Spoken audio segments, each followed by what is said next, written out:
बचपन में तुमने कैरम बोर्ड तो खेला ही होगा। अब इसकी मदद से मोमेंटम इन 2D के प्रॉब्लम को सॉल्व कैसे किया जाए ये पता लगाते हैं।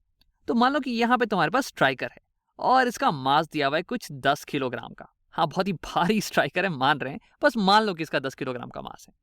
और फिर इसे तुम ढकेल रहे हो और ढकेल के एक वेलोसिटी दे रहे हो 3 मीटर पर सेकेंड की हॉरिजॉन्टल डायरेक्शन में।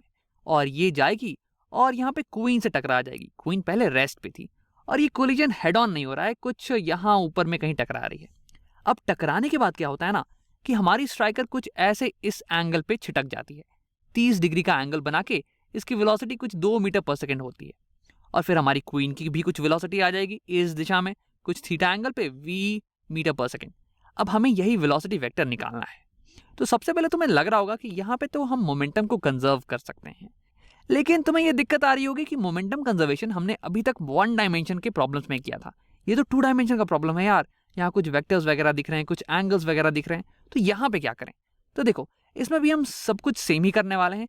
मोशन को हम 2 डायमेंशन में तोड़ देंगे। 2 डायमेंशन के मोशन को हम 1 डायमेंशन के मोशन में तोड़ देंगे, हॉरिजॉन्टल डायरेक्शन और वर्टिकल डायरेक्शन। और फिर दोनों डायरेक्शन में अलग अलग मोमेंटम हम लोग कंजर्व कर लेने वाले हैं। तो अब इसे सॉल्व करते हैं।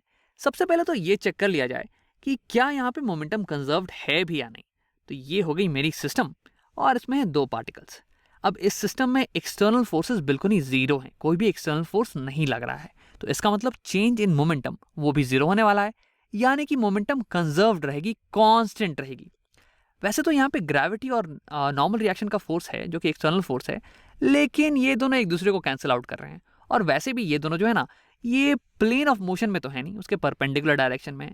तो यानी कि इसकी वेलोसिटी और इसके मोमेंटम को बिल्कुल भी छेड़ने वाले नहीं है, तो उनको तो भूल जाओ। और दूसरी बात कि यहाँ पे फ्रिक्शन भी हो सकता है, लेकिन हम मान रहे हैं कि ये पूरी सरफेस फ्रिक्शनलेस है, बिल्कुल ही स्मूथ है। ठीक है, तो यानी कि यहाँ पे हम कंजर्व कर सकते हैं मोमेंटम को। तो मैं लिख सकता हूँ कि इनिशियल मोमेंटम होगा बराबर फाइनल मोमेंटम के। P initial is equal to P final. यही लिख रहे थे हम 1 डायमेंशन में भी, लेकिन यहाँ पे तो 2 डायमेंशन का प्रॉब्लम है, यानी कि मुझे मोशन को 1 डायमेंशन में तोड़ना पड़ेगा, हॉरिजॉन्टल और वर्टिकल। तो मैं क्या करूँगा ना, initial momentum in x direction ये बराबर हो जाएगा final momentum in x direction के। और फिर मुझे सेपरेटली लिखना पड़ेगा initial momentum in Y direction. Y direction की मोमेंटम भी कंजर्व करेंगे हम, ये बराबर होगी final momentum in Y direction के। तो अब क्या करते हैं कि हम इनिशियल मोमेंटम पहले निकाल लेते हैं दोनों डायरेक्शन में। सबसे पहले तो सबसे पहले मैं फाइनल वेलोसिटी वेक्टर्स को हटा देता हूँ, क्योंकि सिर्फ और सिर्फ इनिशियल कंडीशंस की ही बात हो रही है। तो इनिशियली मेरे स्ट्राइकर के पास इसकी ही वेलोसिटी थी, ये तो रेस्ट पे थी, और इसकी वेलोसिटी केवल एक्स डायरेक्शन में ही थी, 3 मीटर पर सेकेंड। मोमेंटम होता है मास इंटू वेलोसिटी, ठीक है। तो एक्स डायरेक्शन में अगर देखें तो स्ट्राइकर की मोमेंटम ये हो जाएगी इसकी मास इंटू इसकी वेलोसिटी, यानी कि इसकी मास है 10 इंटू 3, ये हो जाएगी 30 kg/मीटर/सेकेंड, ये हो जाएगी इसकी यूनिट। और फिर दिस एक्स डायरेक्शन में प्लस मोमेंटम ऑफ ये हमारी क्वीन, इसकी मास है 5, लेकिन इसकी वेलोसिटी तो 0 थी, तो यानी कि इसकी मोमेंटम हो जाएगी 0। वैसे इसे मैं सिर्फ और सिर्फ यही लिख देता हूँ। फिर वाई डायरेक्शन की बात करते हैं। अब वाई डायरेक्शन में तो स्ट्राइकर की कोई वेलोसिटी है नहीं, यानी कि इसकी मोमेंटम भी 0, और ये तो खैर रेस्ट पे था ही, तो यानी कि इसकी मोमेंटम भी 0। यानी कि वाई डायरेक्शन में initial momentum, net initial momentum यही हो जाएगा 0। ये पूरा का पूरा हो जाएगा 0 kg/मीटर/सेकेंड। तो हमने यहाँ पे निकाल लिया है कि एक्स डायरेक्शन में इनिशियल मोमेंटम क्या है और वाई डायरेक्शन में इनिशियल मोमेंटम क्या है।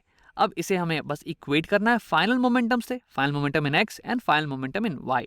तो हम निकालते हैं फाइनल वेलोसिटीज क्या है ऑब्जेक्ट्स की। अब यहाँ पे स्ट्राइकर की फाइनल वेलोसिटी तो दी हुई है, अब इसकी मदद से मुझे फाइनल मोमेंटम निकालना है इन दोनों का। तो देखो, वेलोसिटी एक एंगल पे दिया हुआ है, मुझे वेलोसिटी को पहले रिजॉल्व करना पड़ेगा एक्स डायरेक्शन में और वाई डायरेक्शन में। तो अब इसे करते हैं, ये हो जाएगी एक्स डायरेक्शन की कॉम्पोनेंट कुछ इतनी, और ये हो जाएगी वाई डायरेक्शन की कॉम्पोनेंट, वेलोसिटी की वाई डायरेक्शन की कॉम्पोनेंट। अब इसे रिजॉल्व करने के लिए मैं ट्रिग्नोमेट्रिक रेशियोज का इस्तेमाल करने वाला हूँ। सो का टोआ sine is equal to opposite by hypotenuse, trigonometric ratios. इससे हमने डिटेल में पिछले कुछ वीडियोस में किया है, तो यहाँ पे मैं जल्दी में करने वाला हूँ, ठीक है। अगर तुम्हें कुछ दिक्कत हो तो तुम पिछले वीडियोस को देख के आ जाना। तो यहाँ पे वर्टिकल कॉम्पोनेंट वाई डायरेक्शन की वेलोसिटी ये बराबर हो जाएगी V Y is equal to velocity sine of 30, यानी कि 2 इंटू साइन ऑफ 30, और साइन 30 की वैल्यू मुझे पता है ये होती है हाफ, तो यहाँ 2 से 2 कैंसिल ऑफ, मेरे पास फाइनली आ जाएगा 1 मीटर पर सेकेंड। यहाँ मैं लिख देता हूँ 1 मीटर पर सेकेंड। इस वेलोसिटी से हमारी स्ट्राइकर ऊपर की तरफ जा रही होगी टकराने के बाद। अब आओ स्ट्राइकर की फाइनल वेलोसिटी निकालते हैं एक्स डायरेक्शन में। इसका एक्स डायरेक्शन का कंपोनेंट Vx, तो ये हो जाएगा velocity into cos of 30। Cos theta का इस्तेमाल हम लोग यहाँ पे करने वाले हैं, और ये हो जाएगा 2 इंटू कॉस ऑफ 30 डिग्रीज, और कॉस 30 की वैल्यू मुझे पता है ये होती है √3/2, तो यहाँ पे 2 से 2 कैंसिल, और मेरे पास फाइनली बच के आता है √3 मीटर पर सेकेंड। यानी कि हमारी स्ट्राइकर टकराने के बाद √3 मीटर पर सेकेंड से ट्रैवल कर रही है राइट दिशा में, √3 मीटर पर सेकेंड से। अब क्या करते हैं, यहाँ पे क्वीन की वेलोसिटी निकालते हैं। अब इसके लिए मुझे मोमेंटम कंजर्व करना पड़ेगा। सबसे पहले क्या करते हैं, वाई डायरेक्शन की मोमेंटम को कंजर्व करते हैं, क्योंकि यहाँ पे मुझे यहाँ पे एक 0 दिख रहा है और ये चीज़ों को आसान कर देगा। तो आओ यहाँ पे लिखते हैं momentum initial is equal to momentum final, P final in Y direction. सिर्फ और सिर्फ वाई डायरेक्शन की बात हो रही है यहाँ पे, तो ये बराबर हो जाएगा final momentum in Y direction, ये बराबर हो जाएगा स्ट्राइकर की momentum in Y direction plus queen की मोमेंटम इन वाई डायरेक्शन। तो स्ट्राइकर की मोमेंटम इन वाई डायरेक्शन क्या है, वो जाएगी mass into final velocity in Y direction. Mass striker का 10 into velocity final in Y direction, वो तो है 1, 10 इंटू 1 ये हो जाएगा 10 kg metre per second, this plus queen की मोमेंटम इन वाई डायरेक्शन। अब ये तो हमें पता लगानी है ना, वो हो जाएगी मास इसकी 5 into velocity in Y direction, वो कुछ आएगा, तो ये लिख लेते हैं 5 into velocity in Y direction Vy। तो अब ये बराबर होने वाला है 0 के, क्योंकि इनिशियल मोमेंटम थी 0, तो फाइनल मोमेंटम को भी होना पड़ेगा 0।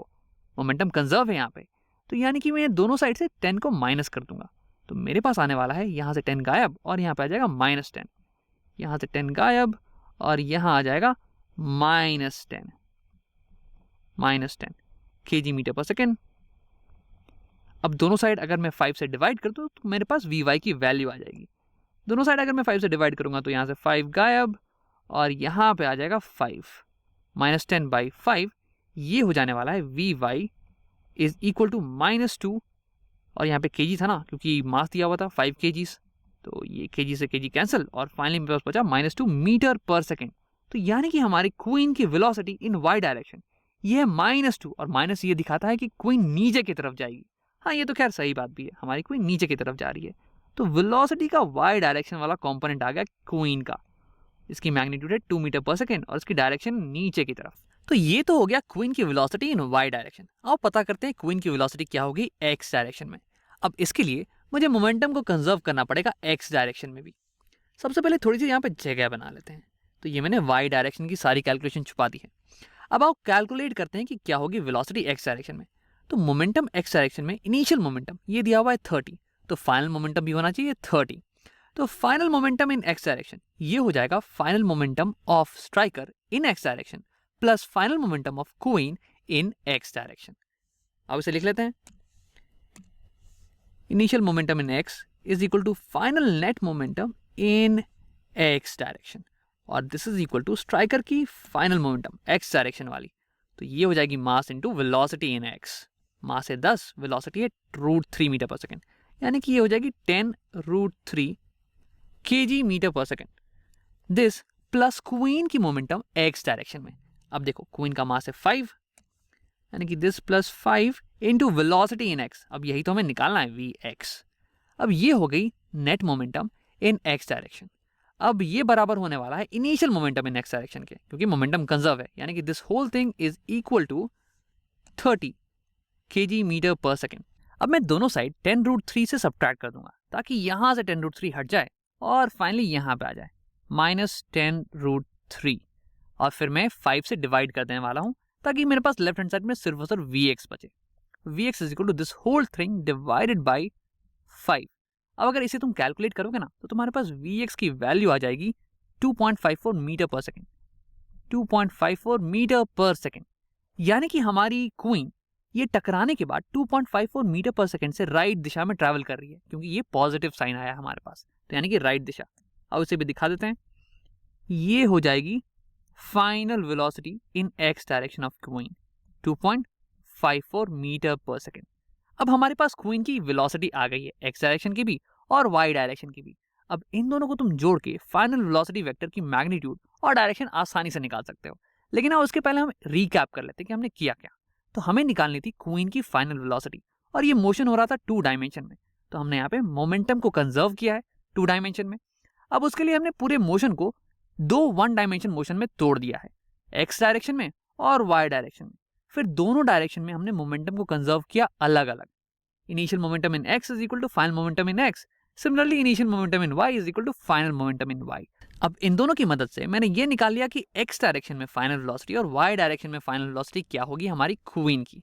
अब आप पता लगाते हैं कि फाइनल वेलोसिटी वेक्टर, इसकी मैग्नीट्यूड और डायरेक्शन क्या होगी। तो यहाँ से तो हमारा मैथ का प्रॉब्लम खत्म हो गया, बस वेक्टर एडिशन का प्रॉब्लम है। तो इससे मैं थोड़ी छुपा देता हूँ ताकि थोड़ी जगह बन जाए। अब ये है हमारी वेक्टर इन x डायरेक्शन, इसकी लंबाई है कुछ 2.54 और हमारे पास वेलोसिटी इन y डायरेक्शन ये आ गई है कुछ इतनी लंबी, ये है 2। अब इन दोनों को मुझे ऐड करना है, इन दोनों वेक्टर्स को। तो मैं इस वेक्टर को शिफ्ट करने वाला हूँ यहाँ पे, ट्रायंगल लॉ का इस्तेमाल करने वाले हैं हम ऐड करने के लिए। फिर हमारी जो रिजल्टेंट वेलोसिटी हो जाएगी वो स्टार्ट करेगी इस पहली वेक्टर की टेल से और ये जाएगी दूसरी वेक्टर की हेड तक, ये, और ये हमारी फाइनल वेलोसिटी। अब इसकी मैग्नीट्यूड और डायरेक्शन हमें कैलकुलेट करना है। तो मैग्नीट्यूड निकालने के लिए मैं पाइथागोरस थ्योरम का इस्तेमाल करने वाला हूँ। इस ट्रायंगल में अगर तुम देखो तो ये एक राइट एंगल ट्रायंगल है और ये वाली साइड तुम्हें दी हुई है और ये वाली साइड की लंबाई दी हुई है।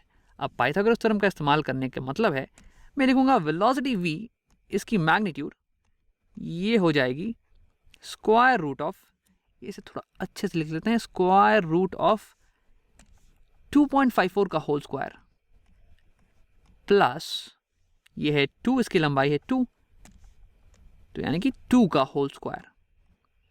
और अगर तुम इसे सॉल्व करोगे ना तो तुम्हारे पास आंसर आने वाला है 3.2 metre per second. 3.2 metre per second ये हो जाएगी लंबाई, फाइनल वेलोसिटी ऑफ क्वीन। अब बस हमें डायरेक्शन निकालना है। तो इसके लिए तुम किसी भी ट्रिग्नोमेट्रिक रेशियो का इस्तेमाल कर सकते हो। हम यहाँ पे टैन का इस्तेमाल करने वाले हैं, टैन ऑफ थीटा। तो टैन ऑफ थीटा हो जाएगा perpendicular by base, perpendicular by adjacent side, opposite by adjacent side. तो this is equal to 2 by adjacent side 2.54। तो यानी कि मैं लिख सकता हूँ theta is equal to tan inverse 2 by 2.54। वैसे तुम इसकी भी वैल्यू कैलकुलेट कर सकते हो बट मैं यहीं पे छोड़ने वाला हूँ। यानी कि हमारी क्वीन ये 3.2 मीटर पर सेकेंड से इस डायरेक्शन में जा रही है, हॉरिजॉन्टल से थीटा डिग्री नीचे के डायरेक्शन में। तो अगर तुम असल में एंगल निकालोगे ना तो वो कुछ नेगेटिव एंगल आने वाला है क्योंकि ये नीचे का डायरेक्शन है ना।